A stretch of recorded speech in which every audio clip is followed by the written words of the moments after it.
The Caribbean Civil Society Shared Incident Database is a online platform that is used to capture incidences or rights-based violations of marginalized people.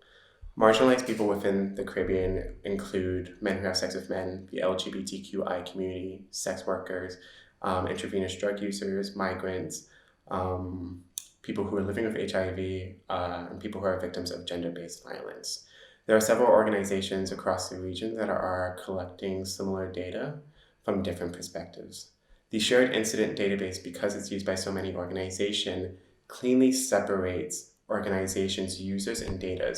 So data that is collected under one organization cannot be viewed or accessed by another organization. Similarly, users only have access to data or functions within the system based on their ranking. The next thing is that the shared incident database allows organizations to share information or share select portions of information. That means what we do is the information is scrubbed of anything that can identify a particular person, and we aggregate the data and report it as only numbers. There are a couple different reasons as to why a person should report. The first is you have a right to be heard. You also have a right to seek protection under the law and to seek redress. You can only do that if you speak up and report. You cannot seek protection under the law if you're not going to report a crime or if you're not going to report a violation. You cannot seek redress if you don't report anything.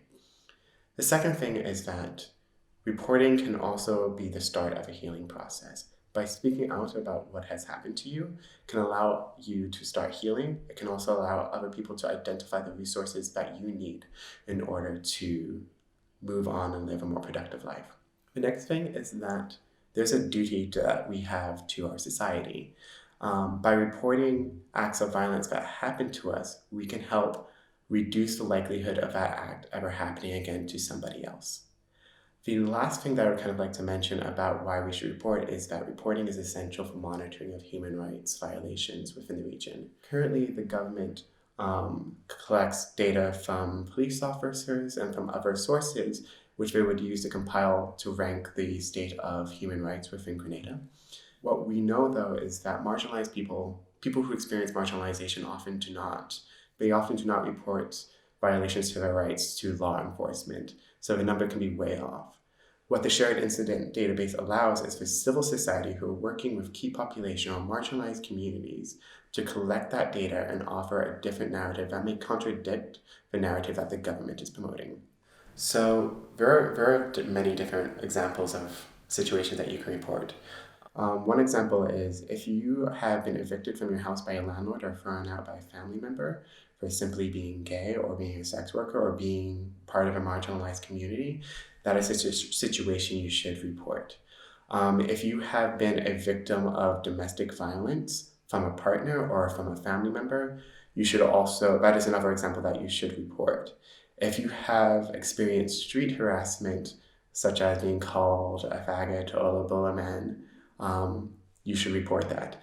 You can report any situation that occurs within a public sphere or within the privacy of your home.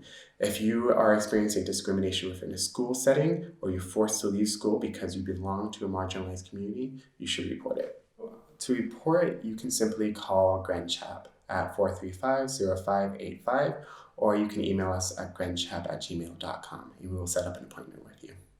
GrenCHAP, envisioning a society where there is tolerance, respect, and dignity for all.